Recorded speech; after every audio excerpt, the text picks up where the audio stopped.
ترقی کا راز دل کی ڈائری پر آپ کو نوٹ کرنا ہوگا.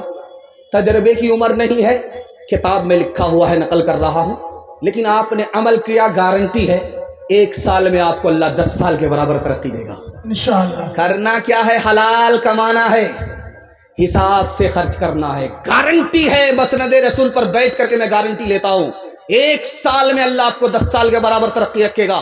غریب بنا دے گا، غریب نہیں رکھے گا انشاءاللہ. جب آدمی بوڑھا ہوتا ہے تو اس میں 2 بیماری ہوتی ہے. امام بخاری نے لکھا جب آدمی بوڑھا ہوتا ہے تو 2 چیز جوان ہوتی ہے، لالچ، لمبی امید. ناتی کے لیے وہ کرتے، پوتا کے لیے یہ کرتے. بڑے میاں کمر جھک گئی ہے، پیر لٹک گیا ہے، لاٹھی پر آ گئے، اپنے لیے کیا کر کے جا رہے ہو، ادھر دھیان نہیں ہے. آدمی کنجوسی کیوں کرتا؟ جیب میں گیا، ابھی چندہ ہو رہا تھا، لوگ آئے ہیں، نیلا ٹھیلا میں پیسے کو پانی کی طرح بہا رہے ہیں، لیکن جہاں اللہ کے بینک میں پیسہ جمع ہوتا وہاں پیسہ نہیں نکلا. اس کا راز کیا ہے؟ ایک لائن میں بتا رہا ہوں حدیث کے حوالے سے. آدمی کنجوسی کیوں کرتا ہے، مکھی چوسی کیوں کرتا ہے؟ جیب میں ہاتھ تو گیا مدرسے کے چندے کے لیے، لیکن بیوی کا چہرہ سامنے آ گیا، بچے کا چہرہ سامنے آ گیا. جو اندر گھسا تھا ہاتھ وہ اندر ہی رہ گیا، باہر پیسہ لے کر کے نہیں نکلا. بال بچے کی محبت میں آدمی کنجر، کنجوس، مکھی چوس بن جاتا. حضرت عمر نے پوچھا اپنے شاگرد سے، بیٹا جاہل کون ہوتا ہے، مہا جاہل کون ہوتا ہے؟ کہا حضور جو اپنی دنیا بنائے اپنی آخرت برباد کرے یہ جاہل ہے. آپ سمجھتے ہیں کہ جس کو لکھنا پڑھنا نہیں آتا وہ جاہل ہے. اسلام کی اصطلاح میں اس کا نام جاہل نہیں ہے. جاہل اس کا نام ہے جو اپنی دنیا بنانے کے لیے اپنی آخرت برباد کرتا ہے، اس کا نام جاہل ہے. چاہے وہ کتنا ہی بڑا آدمی ہو، کتنا ہی بڑا عالم ہو، اگر وہ اپنی دنیا برباد کر چکا، بنا چکا، اپنی آخرت برباد کر چکا ہے تو اسلام کی زبان میں وہ بھی جاہل ہے. اس کو پڑھا لکھا جاہل کہتے ہیں. اب حضرت عمر نے پوچھا بیٹا مہا جاہل کس کو کہتے ہیں؟ مہا جاہل جو تمام جاہلوں کا باپ ہے، سب سے بڑا جاہل. تو کہا حضور پتہ نہیں. کہا جو دوسرے کی دنیا بنانے کے لیے اپنی آخرت برباد کرے یہ مہا جاہل ہے. دوسرے کی تو دنیا بن گئی، اس بے وقوف کی آخرت برباد ہو گئی. شادی کے وقت میں آپ دیکھیں گے بیٹا خاموش رہتا ہے، باپ بولتا ہے. ہم کو تو اللہ نے سب کچھ دیا ہے، کسی بات کی کمی نہیں ہے. آپ کی بیٹی سے میرے بیٹے کا رشتہ ہو رہا ہے، 4 چکا دے دیجئے گا، کیا فرق پڑے گا؟ آپ ہی کی بیٹی آئے گی اور جائے گی. ہمیں تو اللہ نے سب کچھ دے رکھا ہے، ڈبل ڈبل سامان دے دیجئے گا تو کیا فرق پڑے گا؟ ایک پر آپ کا داماد آرام کرے گا، ایک پر بیٹی آپ کی آرام کرے گی. کتنا بڑا ہوشیار ہے، کام بھی نکالنا چاہتا ہے، بدنام بھی نہیں ہونا چاہتا ہے. لیکن میں سر سینے پر ہاتھ رکھ کر کے آپ سے ایک سوال کرتا ہوں، یہ جو گاڑی ملی ہے کس کو ملی؟ بیٹی داماد کو. یہ جو سامان ملا، پلنگ ملا، ڈبل ڈبل، کس کو ملا؟ بیٹی داماد کو. لیکن اس بانر باپ کو کیا ملا؟ نانا کی ہنڈی. یہ دوسرے کی دنیا بنا رہا ہے، اپنی آخرت برباد کر رہا ہے. میں ہاتھ جوڑ کر کے آپ سے کہتا ہوں جب آپ کا بچہ شادی کرے تو آپ صاف منع کر دیجئے بھائی تمہاری دنیا بنانے کے چکر میں ہم اپنی آخرت برباد نہیں کریں گے. ہاتھ اٹھائیے، انشاءاللہ بیٹا کی شادی فری میں نہیں ہوگی. تو بدیاں لا دے بیل بھرے جو پورب پچھم جائے گا، یا سود بڑھا کر لائے گا یا ٹوٹا گھاٹا پائے گا. قزاق اجل کا رستے میں جب بھالا مار گرائے گا. دھن دولت ناتی پوتا کیا ایک کنبا کام نہ آئے گا. سب ٹھاٹ پڑا رہ جائے گا. دھن دولت ناتی پوتا کیا ایک کنبا کام نہ آئے گا. سب ٹھاٹ پڑا رہ جائے گا جب لا چلے گا بنجارا.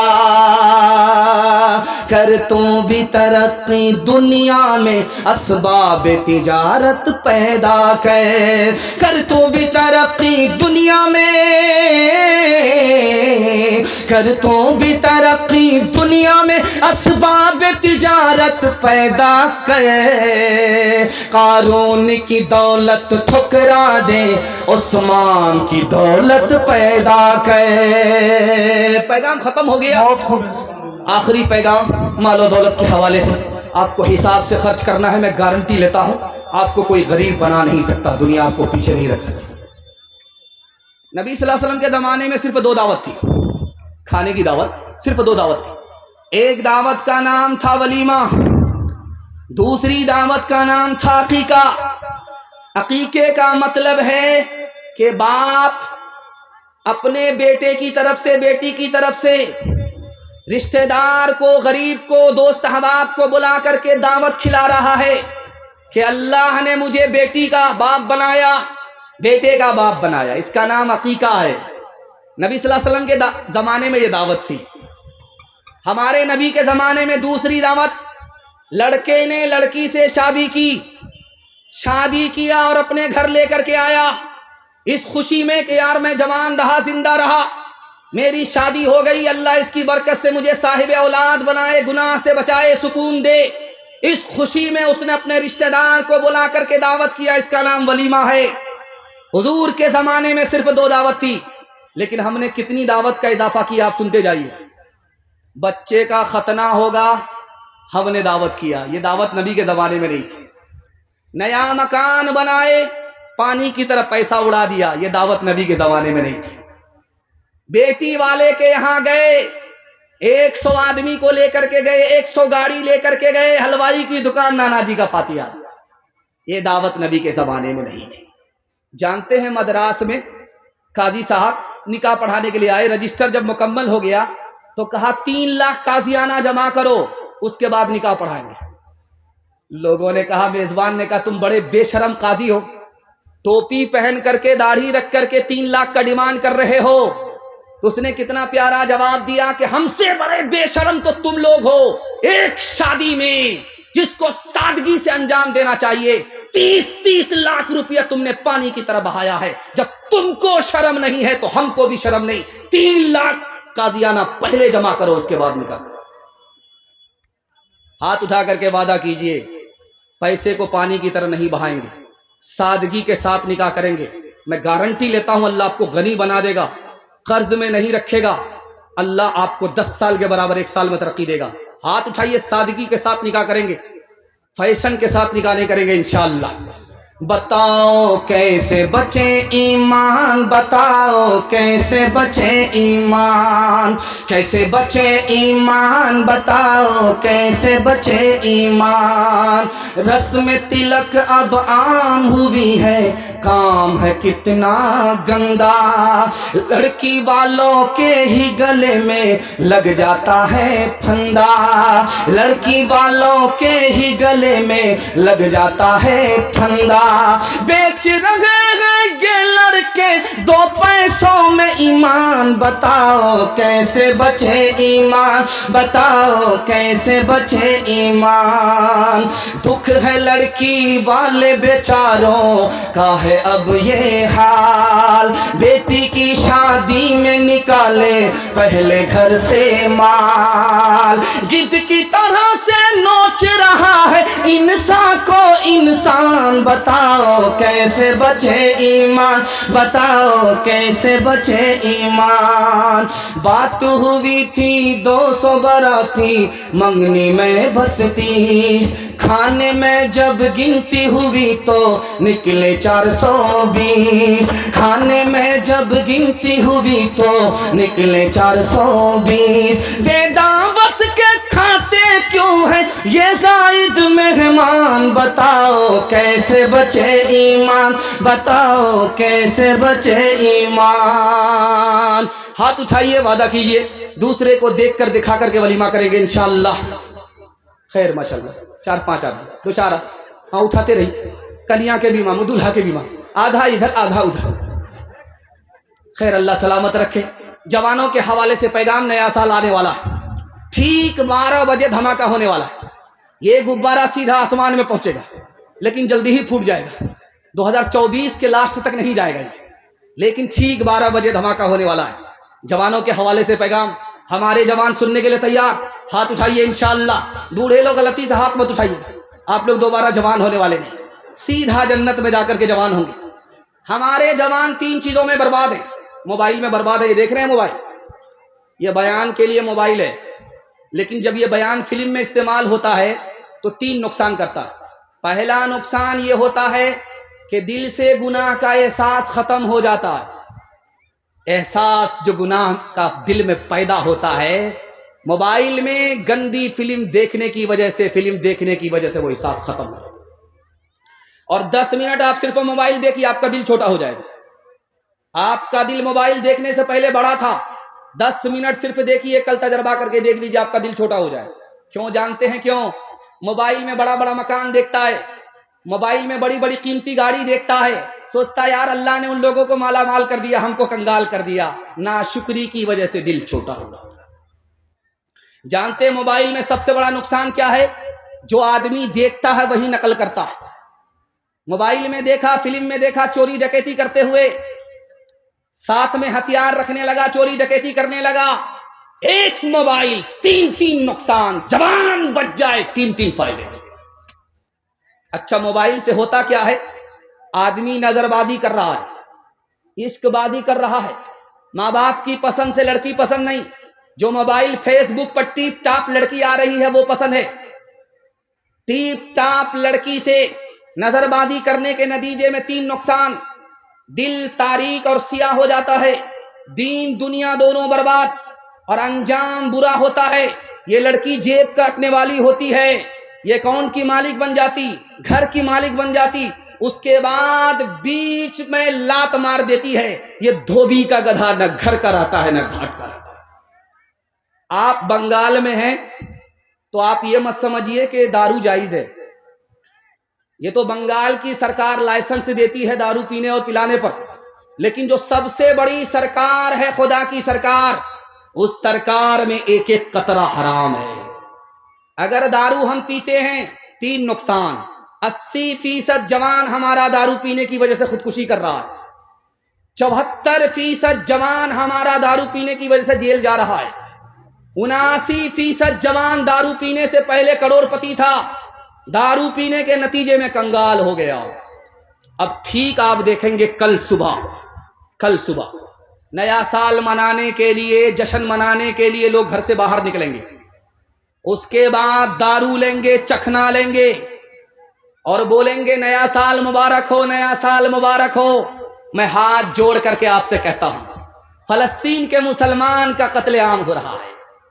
کل اگر آپ ڈانس کریں گے، اگر جشن منائیں گے تو آپ عیسائی سے بھی بدتر ہوں گے۔ عیسائیوں نے 25 دسمبر کو جنم دن نہیں منایا فلسطینیوں کے لیے کہ وہاں تو مصیبت ہے، ہم کس طرح کی خوشی منائیں۔ عیسائیوں نے مسلمانوں کے لیے اپنا جشن چھوڑ دیا۔ ایک مسلمان دوسرے مسلمان کے لیے نئے سال کا جشن چھوڑ سکتا ہے کہ نہیں چھوڑ سکتا؟ اس لیے خدا کے واسطے آپ کل کا گھنونا ناچ مت کیجئے، اور یاد رکھیے آپ مسلمان ہیں، آپ کے لیے جشن نہیں ہے، جائزہ ہے۔ آج رات میں آپ کو جائزہ لینا ہے کہ 2023 چلا گیا، ہم نے کیا پایا کیا کھویا۔ کل کا جب دن آئے آپ کو جائزہ لینا ہے کہ میری زندگی کا 1 سال گزر گیا، مجھے کیا ملا کیا نہیں ملا۔ یاد رکھیے اگر آپ نے جائزہ لیا، میں گارنٹی لیتا ہوں 2024 آپ کا بہت اچھا جائے گا۔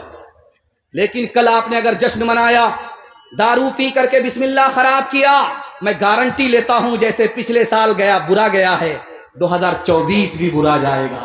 ہاتھ اٹھا کر کے وعدہ کیجئے کل جشن نہیں منائیں گے، فلسطین کے لیے بھی اور ہم مسلمان ہیں اس لیے بھی۔ ہاتھ اٹھائیے انشاءاللہ۔ بہت اچھا، اللہ جزائے خیر دے۔ یکم جنوری ہے نیا سال ہے، یکم جنوری ہے نیا سال ہے، یکم جنوری ہے نیا سال ہے، یکم جنوری ہے نیا سال ہے۔ دسمبر میں پوچھوں گا کیا حال ہے، بچانے لگا رات بوڑھا فقیر، یہ دنیا ہمیشہ سے کنگال ہے، گلاسوں میں جو ڈوبے پھر نہ ابھرے زندگانی میں، ہزاروں بہ گئے ان بوتلوں کے بند پانی میں، نہ کر برباد اپنی زندگی بوتل کے دیوانے، وہ کاٹے گا بڑھاپے میں جو بوتا ہے جوانی میں۔ یہ دارو کا پیالہ موت کا کڑوا پیالہ ہے، ملا ہے زہر شربت میں، ملا ہے زہر شربت میں، چھپی ہے آگ پانی میں، ملا ہے زہر شربت میں، چھپی ہے آگ پانی میں۔ دو پیغام رہ گئے مسلمانوں کے حوالے سے اور عورتوں کے حوالے سے، سننے کے لیے تیار ہے؟ 5 سے 7 منٹ میں پیغام نکل جائے گا، ہاتھ اٹھا کر کے وعدہ کیجئے انشاءاللہ۔ مسلمان کیسے ترقی کرے گا؟ خربوزہ خربوزے کو دیکھ کر کے رنگ پکڑتا، خربوزہ خربوزے کو دیکھ کر کے رنگ پکڑتا۔ اگر آپ چاہتے ہیں دوسرا مسلمان ہمارے اوپر مہربان ہو جائے تو پہلے آپ مہربان ہو جائیے، وہ آپ پر خود بخود مہربان ہو جائے گا۔ 3 حسد ہے دنیا میں۔ پہلا حسد یہ ہے کہ مجھ کو بھی ترقی ہو، اس کو بھی ترقی ہو۔ اب جب مجھ کو ترقی نہیں ہے تو اس کی ترقی بھاڑ میں جائے، یہ پہلا حسد ہے، بہت خطرناک ہے۔ دوسرا حسد ہے کہ اس کی ترقی ختم ہو جائے، وہ مجھ کو مل جائے، اس کی ترقی بھاڑ میں جائے، یہ دوسرا حسد ہے۔ اور تیسرا جو سب سے خطرناک حسد ہے، مجھ کو ترقی ہو یا نہ ہو، اس کی ترقی بھاڑ میں جائے۔ یہ حسد ہوتا کیوں ہے؟ 3 وجہ سے ہوتا ہے۔ وہ میرے برابر ہو گیا، کھجلی شروع ہو گئی، میری عزت کا مالک ہو گیا، بے چینی شروع ہو گئی، میرا مقصد فوت ہو گیا، کلیجہ دہل رہا ہے۔ یہ حسد کیسے ختم ہوگا؟ صرف آپ کو 3 کام کرنے پڑیں گے۔ پہلا کام یہ ہے کہ آپ مقدر پر چھوڑ دیجئے، ہم اس سے کیوں حسد کریں گے؟ اس کا الگ مقدر ہے، ہمارا الگ مقدر ہے، حسد ختم ہو جائے گا۔ دوسرا کام یہ کیجئے، آپ دعا کیجئے اللہ اس کے برابر مجھ کو ترقی دے، اور آپ اپنے انجام کو دیکھیے کہ میں اس سے حسد کر رہا ہوں، اس کی ترقی ہو رہی ہے، میری ترقی ختم ہو رہی ہے، تو حسد سے کیا ملنے والا ہے؟ ہاتھ اٹھا کر کے وعدہ کیجئے انشاءاللہ جو اپنے لیے پسند کریں گے اپنے بھائی کے لیے پسند کریں گے۔ بالکل ہاتھ اٹھا دیجئے انشاءاللہ۔ اور ایک بات یاد رکھیے، کتاب ہے، اس کا نام ہے عدلیہ اور سماج۔ اس میں لکھا ہے کہ پورے ہندوستان میں صرف مڑواڑی کو ترقی ہے، مسلمان کو نہیں۔ لکھا کیوں؟ 2 وجہ سے۔ مڑواڑی کے گھر کا جھگڑا گھر میں حل ہو جاتا، عدالت میں نہیں جاتا۔ مڑواڑی کا کیس آپ دکھائیے، عدالت میں جائیے، کشن گنج ڈسٹرکٹ کورٹ میں وکیل سے پوچھئے کہ مڑواڑی کا جھگڑا یہاں آتا ہے، تو وہ ڈائریکٹ بولے گا نہیں آتا۔ مڑواڑی کا جھگڑا گھر میں بیٹھ کر کے حل ہو جاتا، عدالت میں نہیں جاتا۔ اور مسلمانوں کا مقدمہ کتنا ہے عدالت میں جانتے ہیں؟ 2011 کی رپورٹ ہے، ایک ضلع میں ایک کیس ڈوری ایکٹ 33 ہزار ہے۔ اس گھر کو آگ لگ گئی گھر کے چراغ سے۔ دوسری وجہ لکھی کہ مڑواڑی کو ترقی کیوں ہے، کہ مڑواڑی کا رواج ہے، مزاج ہے، اگر کوئی نیچے جائے گا مڑواڑی تو سب مل کر کے اس کو سنبھالیں گے۔ 100 مرتبہ نیچے جائے گا، 100 مرتبہ سنبھالیں گے، لیکن تنہا نہیں چھوڑیں گے۔ جتنی بار وہ فیل ہو جائے اتنی بار وہ مدد کریں گے، اس لیے کوئی مڑواڑی پیچھے نہیں ہے، سب آگے جا رہا ہے۔ لیکن مسلمانوں کا حال الٹا ہے، اگر کوئی نیچے جا رہا ہے تو اس کو گالی دیں گے، تانا ماریں گے۔ کوئی اگر اوپر جا رہا ہے تو اس کی ٹانگ کھینچ کر کے برابر کریں گے، اتنی جلدی اوپر جانے کی ضرورت نہیں ہے، برابر کریں۔ مسلمانوں سنبھل جاؤ، مصیبت آنے والی ہے، تیری بربادیوں کے مشورے ہیں آسمانوں میں، نہ سمجھو گے تو مٹ جاؤ گے ہندوستان والو، تمہاری داستان تک بھی نہ ہوگی داستانوں میں، تمہاری داستان تک بھی نہ ہوگی داستانوں میں۔ بیٹی اور داماد کے جھگڑے میں داماد سیدھا جیل جائے گا، ہاتھ اٹھائیے انشاءاللہ۔ خیر ماشاءاللہ، اللہ جزائے خیر دے، آپ بالکل دماغ سے بیدار ہیں۔ آخری پیغام 3 منٹ کا، ایک وعدہ آپ سے لینا چاہتا ہوں، جس مہمان کے لیے، جس دولہے کے لیے جلسہ سجایا گیا، اگر اس دولہے کا بیان سنے بغیر، اس مہمان خصوصی کا بیان سنے بغیر آپ چلے گئے، آپ کو جتنا افسوس ہوگا سال بھر افسوس ختم نہیں ہوگا۔ اس لیے میں آپ سے وعدہ لینا چاہتا ہوں کہ جب تک مہمان محترم کا بیان مکمل نہیں ہو جائے، آپ ایک ایک فرد جس طرح بیٹھے ہوئے انشاءاللہ اسی طرح بیٹھے رہیں گے۔ ہاتھ اٹھا دیجئے انشاءاللہ۔ بس عورتوں کے حوالے سے پیغام ہے، سننے کے لیے تیار ہیں؟ ہاتھ اٹھا دیجئے انشاءاللہ۔ عورتوں کو سر پر بٹھائیں گے، ہاتھ اٹھائیے انشاءاللہ۔ خیر، ماشاءاللہ حکومت چلی جاتی، اللہ خیر فرمائے۔ رات کا سناٹا تھا، ایک جوان چپکے سے عورت کے پاس آیا۔ اس عورت نے کہا میرے پاس کیوں آئے ہو؟ کہا دال میں کالا ہے۔ عورت سمجھ گئی زنا کے ارادے سے، برائی کے ارادے سے آیا۔ عورت اس سے بڑھ کر کے دیندار تھی، اس نے کہا کہ ذرا دیکھو باہر کوئی جاگ تو نہیں رہا ہے۔ یہ گیا، واپس آیا کہ سب لوگ سو رہے ہیں۔ کہا دوبارہ دیکھ کر کے آؤ۔ دوبارہ جب گیا بولا کہ سب لوگ سو رہے ہیں، موقع بہت اچھا ہے۔ کہا کہ تیسری بار دیکھ کر کے آؤ، کوئی جاگ تو نہیں رہا ہے۔ وہ تیسری بار دیکھ کر کے آ کر کے عورت کو بولتا ہے مطلب نکالنے کا بہترین موقع ہے، سب لوگ سو رہے ہیں۔ کہا یہ بتاؤ سچائی سے، سب تو سو رہے ہیں، خدا کے بارے میں تمہارا کیا خیال ہے؟ لڑکے نے کہا وہ جاگ رہا ہے۔ کہ اگر وہ جاگ رہا ہے تو اس خدا کے جاگتے ہوئے میں گناہ نہیں کر سکتی۔